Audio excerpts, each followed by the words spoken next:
భారతదేశాన్ని అగ్రగామిలో ఉంచుట్లో doctor BR Ambedkar Konaseema జిల్లా సకినేటిపల్లి మండలం అంతర్వేదిలో శ్రీ లక్ష్మీనరసింహస్వామి ఆలయాన్ని భద్రాచలం శ్రీ గోవింద కల్పవృక్ష నరసింహ సాలిగ్రామ ఆశ్రమ పీఠాధిపతి కృష్ణ చైతన్య స్వామి దర్శించుకున్నారు.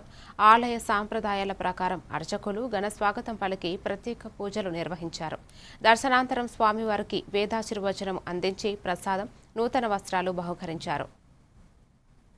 ఆదిత్యా విశ్వేదేవావసవస్య సమాభరన్ మనోజ్యోతిర్జుషి సప్తహోత్ర జరుగుతుంది తప్పకుండా. దానికి ఈ ప్రభుత్వమే సంగ్రహణం అనగానే ఏం చేయాలి, ప్రదర్శన చేస్తారా వచ్చింది. మేము ఈరోజు తీసుకుంటే ఇప్పుడు కొంటేరు ఉంది. రైతుల రేలంగి